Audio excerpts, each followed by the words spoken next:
YouTube? It's your boy Thomas back again with another rendition of Truth Be Told.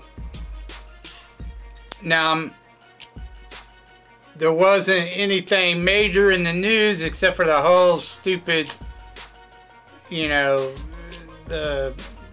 lately, this past week, they mentioned the cop beat down where they're all blacks, but then they blamed it on white supremacy even though it was all blacks who did it. That nonsense. And then, us getting into World War III, Biden sending tanks, demon rats sending tanks over to Ukraine, which they need to stay the fuck out of. It's none of our business. The UN's now getting involved and sending tanks, Germany and I think France or whatever. It's just retarded. It's dumb. Stay the fuck out of it. Focus on Americans, not them. We are not the world police. But regardless, that's all the big crap that I saw.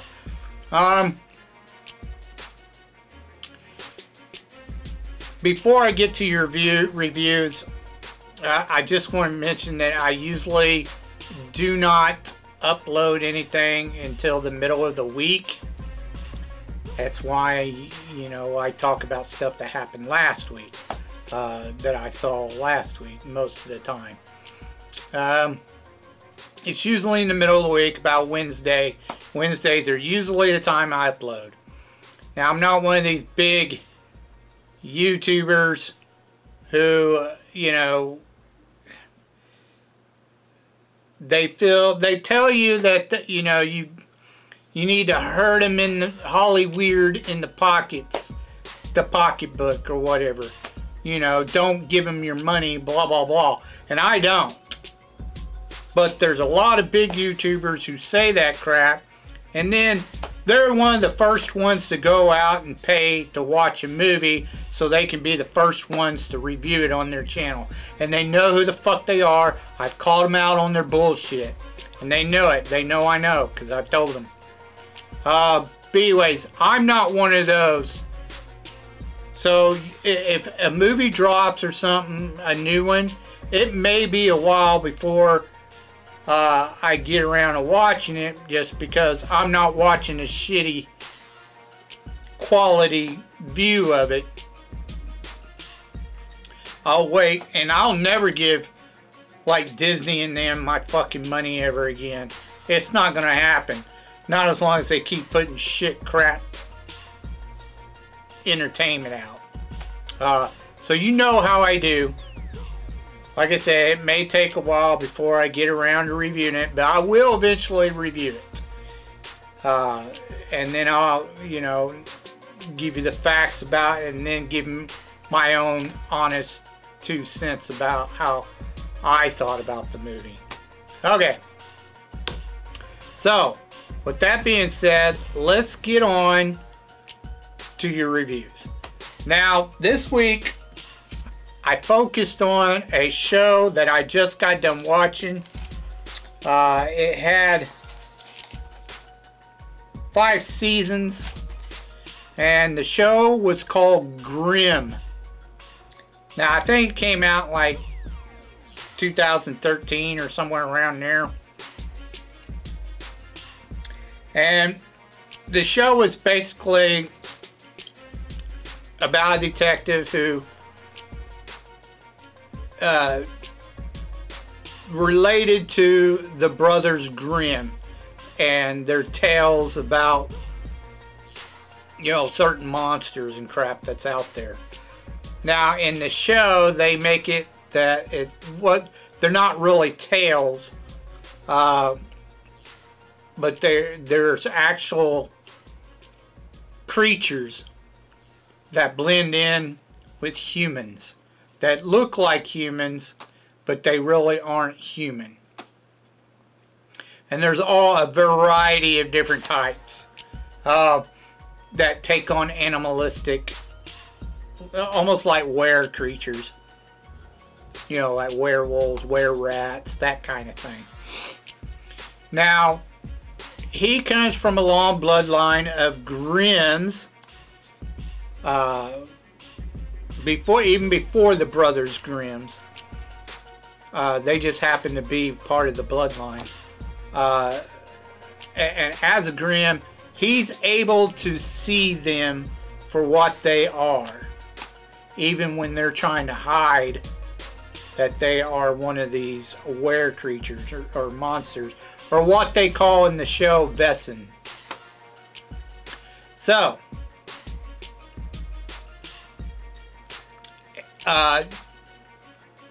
in the show, a Grimm doesn't get this ability until someone else in their bloodline dies.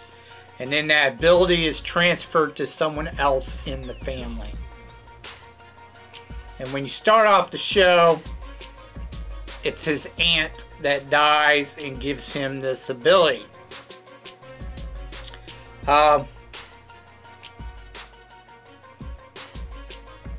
So the first season is mainly, I took some notes. First season is mainly about him learning to become a Grimm. He meets a woman named Adeline, this blonde, who happens to be what they call a hexen beast, which is like almost like an undead leech witch.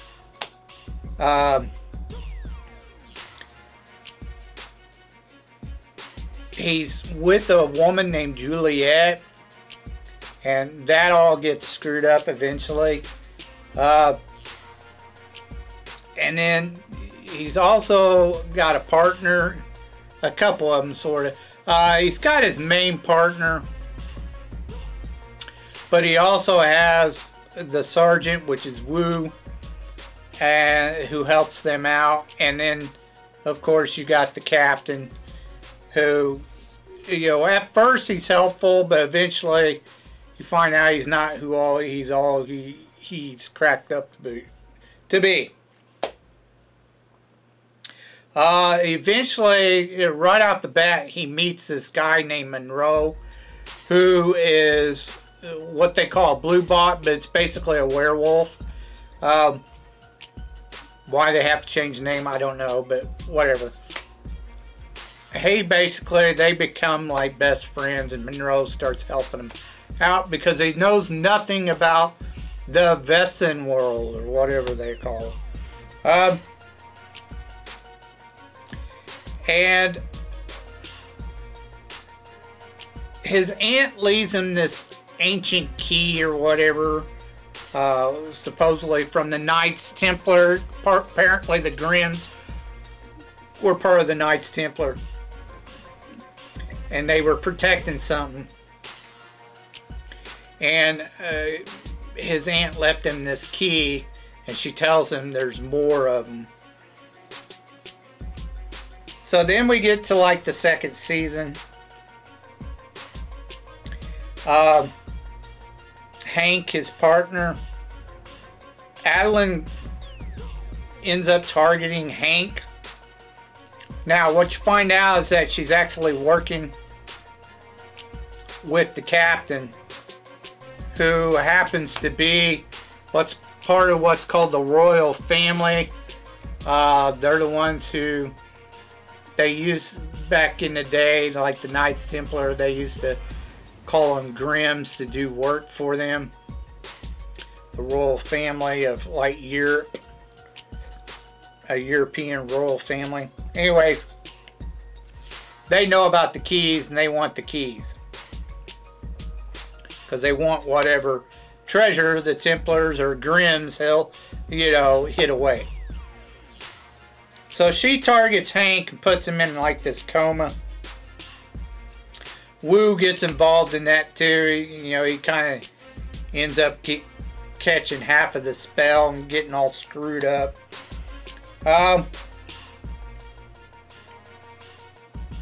She also puts Juliet in a coma, but she ends up getting out of it. She's not the same. She don't remember everybody at first. Nick's mother shows up halfway through the season, tries to help him out. Apparently, he thought she was dead, but she's actually been alive. She's just been staying away because she's a Grimm. She can see too, and she thought that by staying away, she'd be protecting him.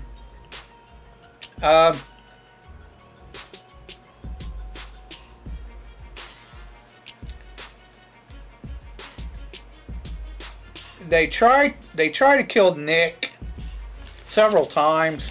The royal family does. It doesn't work. They send what's called Reapers after him. That don't work. And then we move on to season 3. Now we get a couple more players involved. They have what's called the Vesson Council, which oversees all Vesson laws and rules and crap, and they try to stop from people knowing about the Vesson humans. Nick finally brings Hank into what's going on because he's going stir crazy. He's seeing crap. Wu is too, but they don't know quite about Wu just yet. But Nick knows about Hank, so he brings him into the fold, so to speak. And Monroe meets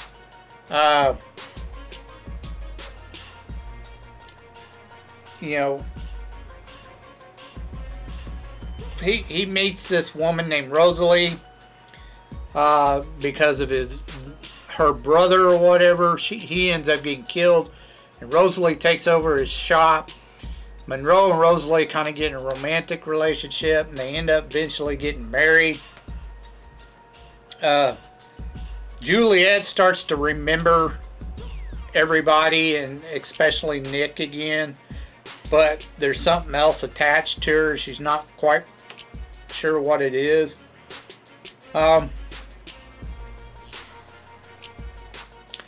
Adeline ends up getting pregnant by the captain, has his child. She becomes like this,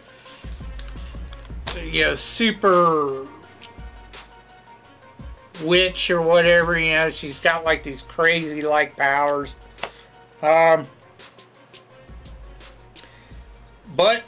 they have to hide the child because the royal family wants it. So they take the child away from Adeline. She doesn't know about it. And Nick's mother takes the child away to keep the royal family from finding her and getting her. The captain's in on it.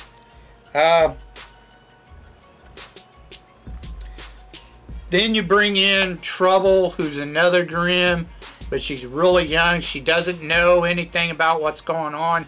Nick kind of takes her under his wing, starts teaching her. And then you move on to season 4.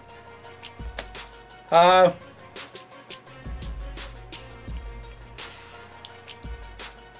first, Nick and Adeline have it out. He takes away her power, and then she turns around and basically does the same thing to him and takes away his Grimm power or whatever. By sleeping with him, by the way. But she made herself look like Juliet when she did it. Now, this kind of pisses off Juliet, and they kind of end up having it out. But he does eventually, by season 4, he gets his powers back, or his Grimm ability. But he gains an extra ability. He has like super hearing or some shit now.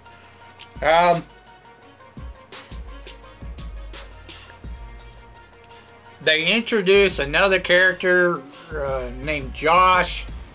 He's only in it for a few episodes, but he's with Trouble. He's not a Grimm, but his father was. He had a key, and he's dying, so he wants to give it to Nick because he heard about Nick. By this time, most of the Vesson in the city where they're at, Portland, they all know about Nick. They know he's a Grimm, but they also know he's a cop, and he's not going around killing Vesson. So half the Vestin population like Nick, the other half doesn't. And there are some that help him out sometimes.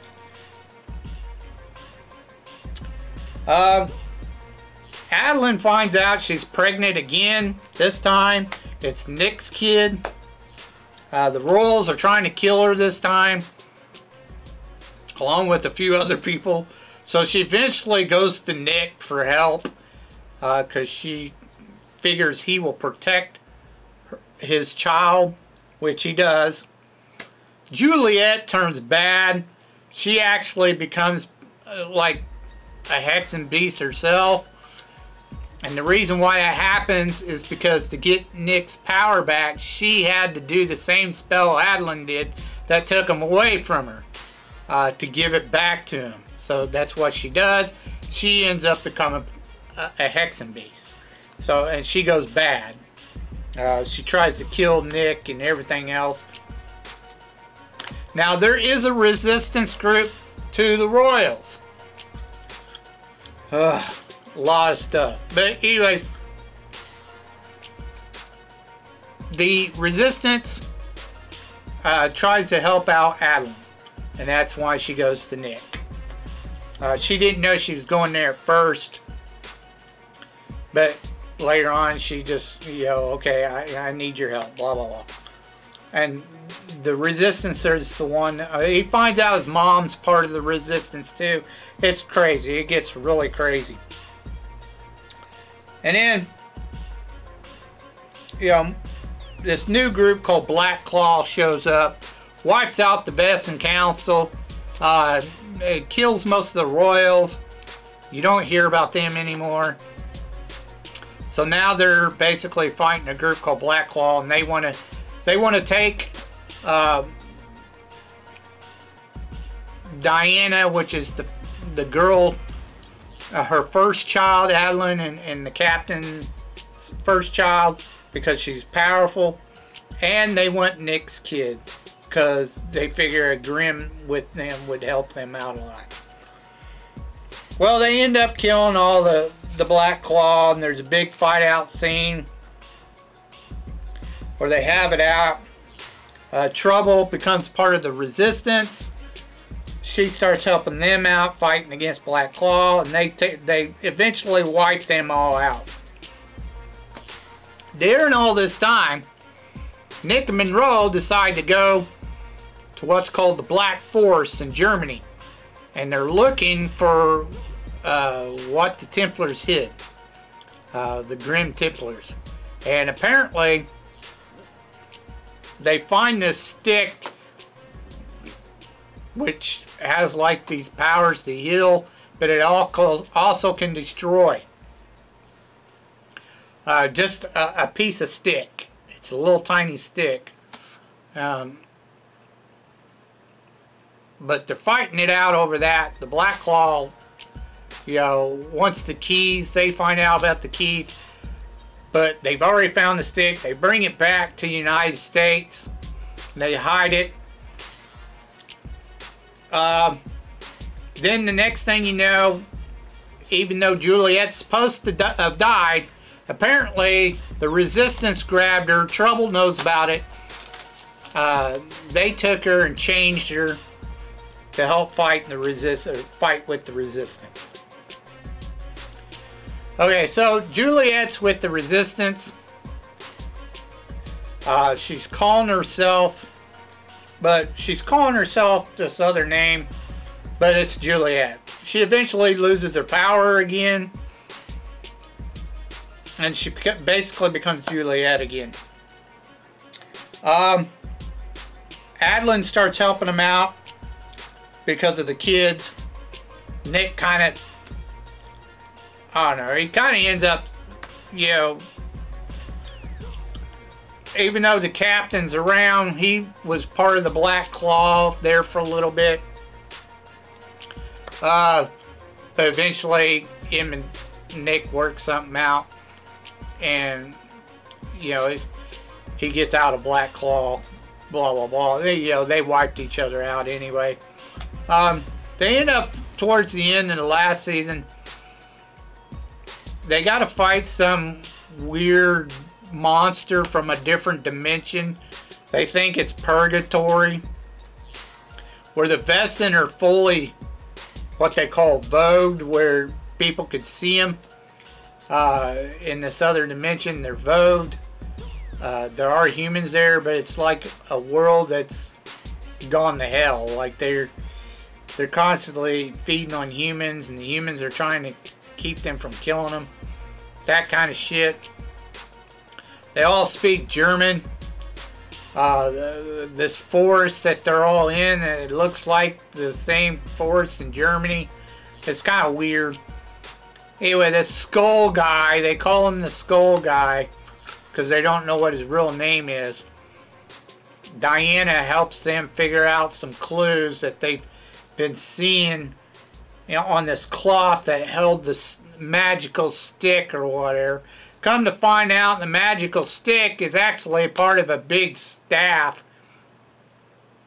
that's been seen throughout time, like in the hands of David from the Bible, Moses, and other people. It's been seen throughout time. Anyways, it's part of this staff that the skull guy has.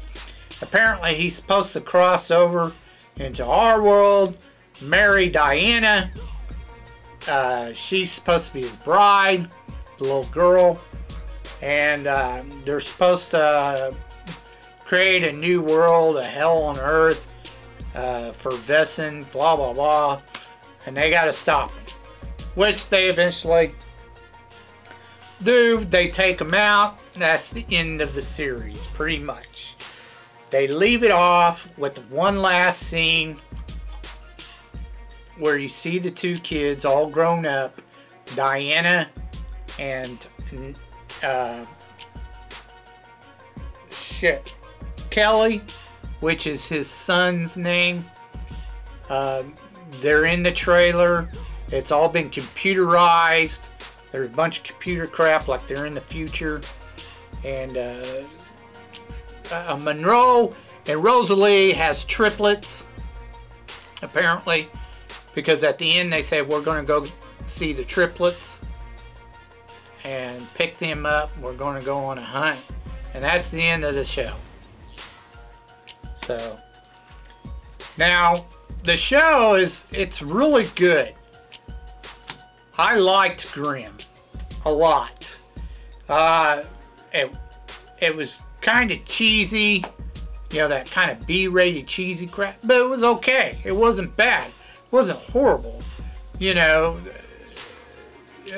Of course, it's fantasy, you know, but I liked it. Dark fantasy, but I liked it. I thought it was decent. You had some decent actors in it, for the most part. I didn't like Hank at first, but later on, after the first season, I started liking Hank. He was all right.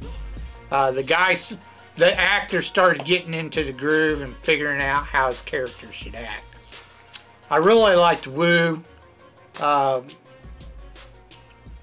They did some kind of thing where he kind of got bit by a werewolf, an actual werewolf.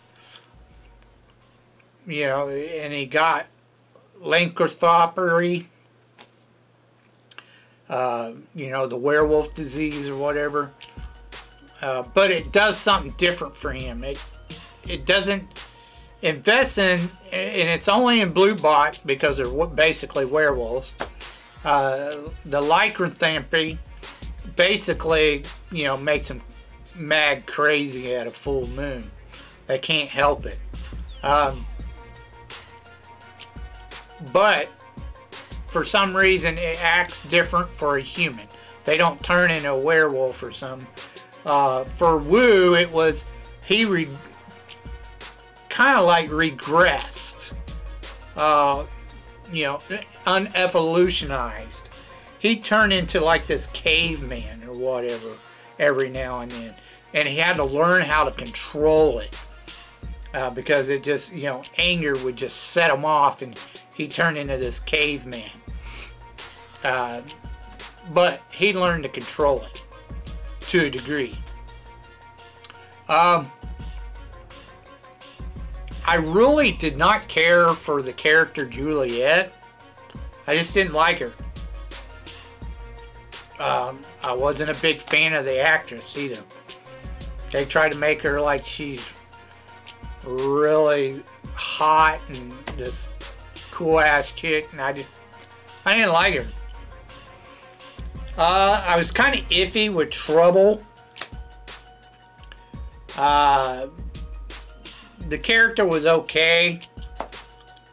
They didn't go too crazy woke with her, you know. It was just, she was okay. She didn't go,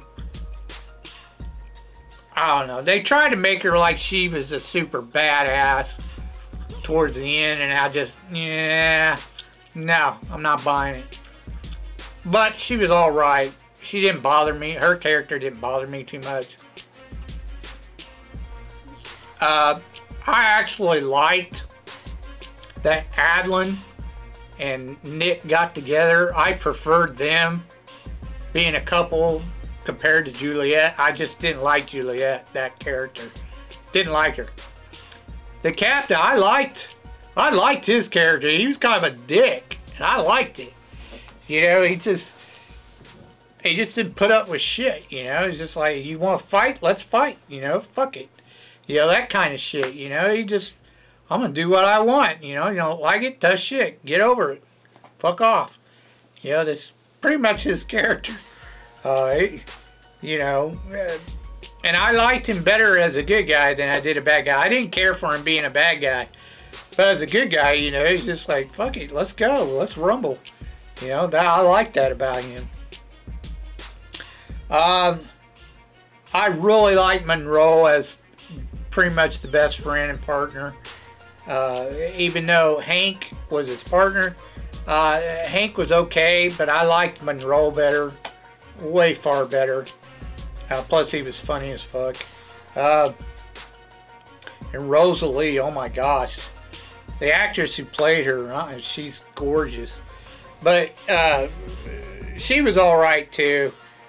She's more of an alchemist than anything, and she kind of ran, you know, the Vesson community there. She had all the meetings at the shop and shit. Her and Monroe kind of, you know, they ran things for the Vesson in the city.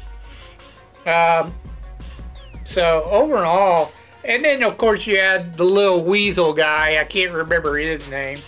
But, you know, he was kind of like the comical act. But he was constantly helping him. Whatever, you know, he'd be like, whatever you say, Nick, blah, blah, blah. You know, just don't kill me. You know, I'll do it, you know. And Nick would just shake his head like, yeah, you're my friend. I'm not going to kill you. Bud. His name was Bud. That was it. Anyways. Definitely a great show. Definitely check it out when you get a chance. If you're looking for something really good to watch that doesn't have a lot of the woke nonsense in it that you see in most of our entertainment today, I definitely give this show, I highly recommend this show, and I give it 2 thumbs up. Excellent show. Check out Grimm. You won't be disappointed.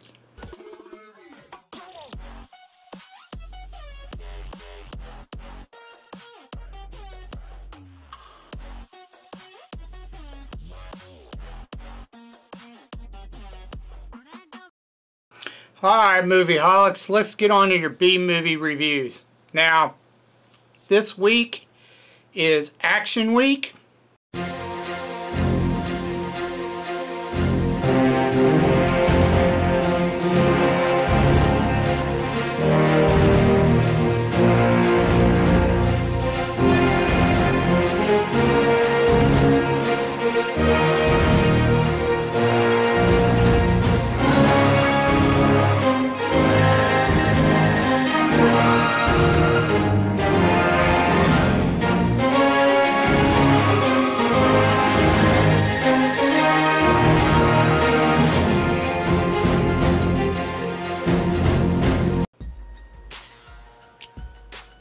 I've got 2 movies that, honestly, I didn't know there was a sequel to this particular movie.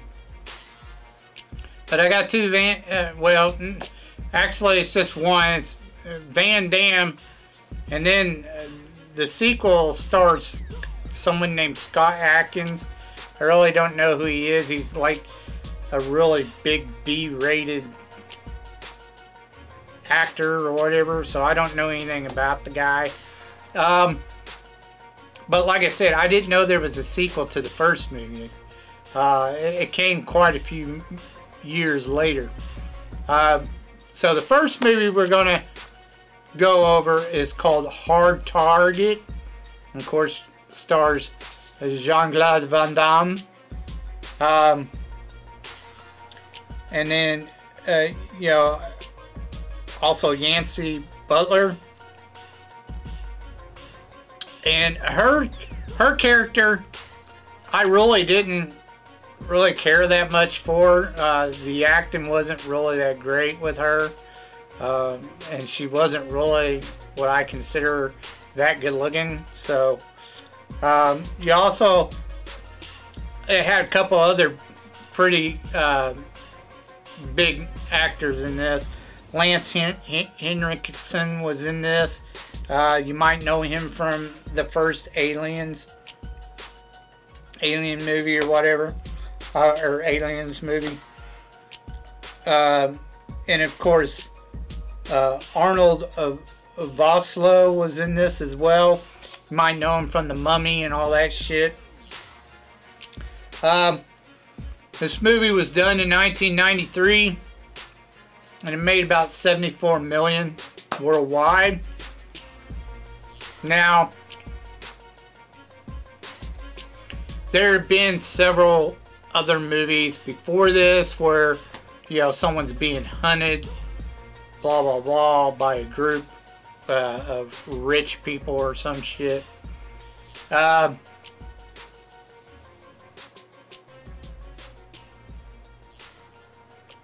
This woman, Yancy's character or whatever, she comes into town. She's looking for her father. It's in New Orleans, I believe. She comes into town. She's looking for her father, who used to be a U.S. vet. He was homeless. She didn't know that, supposedly. She'd been writing. They'd been writing back and forth. He's been gone for a long time, but she decided to go finally hunt for him and see him. When she gets there, she finds out that her father's missing. Nobody seems to know what the fuck happened to him. And then eventually, you know, she's told by this female police officer, detective or whatever, that he's dead, blah blah blah. But the coronary report reports that it was a natural death, nothing major going on, blah blah blah. She doesn't believe it. She wants to try to find out what happened. That's how, you know, when she first shows up, she tried to file a missing report because he was missing. She couldn't get anybody to talk. So that's where she meets. Well, she doesn't meet him. It's a cliche. I mean, she drives up and she's at a cafe asking questions about her dad. Then she walks out, and Jean-Claude Van Damme just happens to be in the cafe and follows her out because he sees a couple of guys looking at her. And then all of a sudden, it's like there's 5 or 6 of them that follow her to her car and try to, out in the middle of broad daylight, they're trying to attack her. And I'm just like, what the fuck? And of course, Jean-Claude, yeah, the hero, he has to come up and fucking beat the fuck out of all of them and then send her on her way. And when she doesn't get anywhere with the police, she goes to find Jean-Claude Van Damme, and she finds him, And it's all, again, it's all cliche. This is a John Woo film. He was really popular at making action films at the time in the 90s. Anyways, you know, the barrels move out of the way and he's standing there and you hear that fucking southern rock music start playing. That kind of, it was real cliche. It was pretty bad, you know. And then, I don't know, she was really cheesy with her acting. The woman was, Yonsei or whatever the fuck her name is. She just couldn't act really good at all. Now,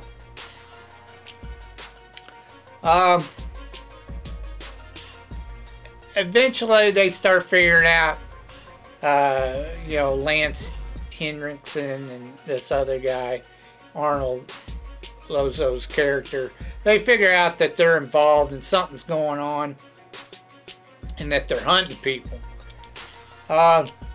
Van Damme decides to face him. Well, for whatever reason, I don't get it. Like, instead of telling her, hey, stay the fuck here, stay the fuck behind, you're just going to get me killed because you don't know how to take care of yourself. He just keeps taking her with him everywhere. He, you know, it was kind of retarded because it became about him. They wanted to hunt him, not her. So I don't know why he didn't tell her, hey, stay here. I ain't got to worry about you if you're not along. He takes her to his uncle's house where he gets his trusty shotgun. Woo! This silver shotgun. His uncle tries to help him out defending against these guys, but they're not worried about them. The uncle tries to take the woman out. He does eventually get her to go away, and the uncle tries to take her and go get help. Well, then she turns around like a dumbass and heads right back towards him. Of course, the uncle's got to go with her. You know, he's like, I can't leave her alone. Da da da da da. We got to go help him. So he's at this abandoned factory, and they're blowing all kinds of shit up in the factory. Don't ask me how. They made a mistake with Lance Henriksen. There's this one scene where he gets doused in fire, but you can see all the gel on him even after he takes off the coat that's on fire. So they kind of screwed up on that. The rest of the time he's dry. Anyways, they all have this big fight in this old ass warehouse, and then, you know, he ends up killing all the bad guys, and that's pretty much the end of the movie. Everybody walks away happily ever after. Now, despite the fact that there was several flaws in this movie, and it was pretty cheesy and cliche action type hero movie, it was still a good movie. I still liked it, enjoyed it, even though, like I said, it's pretty cliche. I would recommend it. You know, it's a decent watch. Check it out. You know, I give it 2 thumbs up. It was good for an action flick. It really was. You know, and even though Van Damme's not the best of actors, it was still a decent flick. Check it out. The next one was, of course, Hard Target 2. Now, like I said, I didn't know that they'd made a sequel to the first one. And it's probably because it was a B movie. I mean, really B movie. And it didn't star Jean-Claude Van Damme. And it didn't come out until 2016, so many years later. It starred an unknown, well, I've never heard of him, but apparently he's been in several action B rated action flicks. some dude named Scott Adkins. You have Rona Mitra in there. But there were two actors I did recognize. Robert Nepper. You know, he plays the main bad guy. I'd seen him before. I just didn't know his name. And then Tamura Morrison, you know, the guy who plays Boba Fett in the new show, Disney show. Yeah, of course I knew who he was too, but they try to make Tamura like he's like this big badass, and I was just like, yeah, he doesn't come off like that at all. Anyways, the story's a little bit different in this one. At the very beginning, it was really, man, you have to get past that fucking first 30 minutes or so, because it's really boring. It's just him, you know, he's in a fight. He's a kickboxer, and he's fighting his best friend. He ends up killing him, not on purpose, but he ends up killing him. He hit him too hard, or kicked him too hard, basically. He's like, now he's moved his ass to Bangkok, Thailand. He's drinking himself to death, and he just basically feeling pity for himself, and he's constantly getting into fight, like arena fights, but you know, the unlawful kind, trying to make a buck.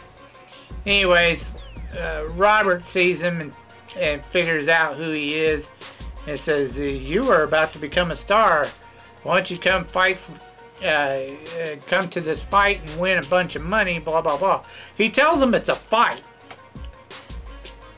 So he goes to this part of Thailand that's, you know, that this general of this army runs. That's not sanctioned by the rest of Thailand. So he pretty much runs the place. And of course, the bad guy's been paying off the general to let him go there and do these hunts. Well, Scott Adkins' character, he meets all the hunters, and then he tells him, you know, you take this $1 million, make it across the border, it's yours, you're home free, blah, blah, blah, you win. He's like, wait a minute, I thought there was supposed to be a fight. He says, oh no, you're being hunted, blah, blah, blah, and this is your competition, the hunters. And he's all like, I didn't sign up for this. He said, either that or you die now. Oh, your choice. And of course the general and his men are standing there, blah, blah, watching. So he fucking takes the money and takes off running. And of course they're trying to kill him. And the whole time they're trying to kill him, he ends up killing all of them. And, you know, at the end, you know, he has the big fight with Tamura Morrison and whips his ass like nothing. And then fucking, you know, the bad guy tries to have him. Several other people try to kill him. Or, you know, through martial arts. And he whips all 6 of them, or 5 or 6. I can't remember how many there are. He whips them all. And then nearly kills the bad guy. But then the bad guy sees the general and says, oh, you're fucked, blah, blah, blah. General kill him. And then there's this girl and her brother. Her brother's in the same situation. They were hunting him. He got away somehow, and they ignored him. But they wanted to kill the girl and him anyway, because they're running around with Scott Adkins' character. She takes the money that Scott Adkins had and gives it to the general, at least part of it, so that her people can return to their village and they don't have to worry about the hunts no more. And the general kills the bad guy. He has his men kill him because he tries to fucking take the general's gun and shit and blah blah blah. And that's pretty much the end of the movie. He goes, I guess he gets with that girl, and he starts his own little school there in Thailand. He's teaching these little kids. And that's the end of the movie.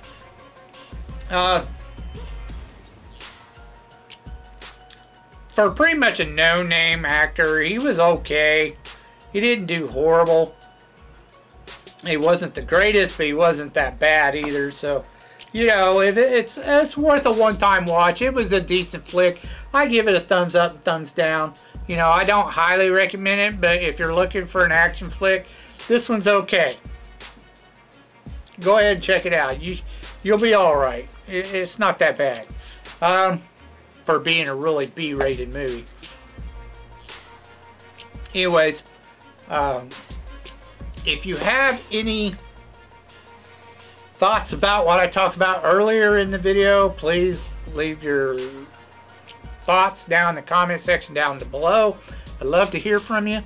If you have any suggestions, like underrated or movies you thought I may never seen, B-rated shit that you think I may never have seen that was fairly decent, you thought, please leave your suggestions down in the comment section down below, and I will get to reviewing them as soon as I can. Any genre, except for, you know, like drama, westerns, and musicals. I won't watch those.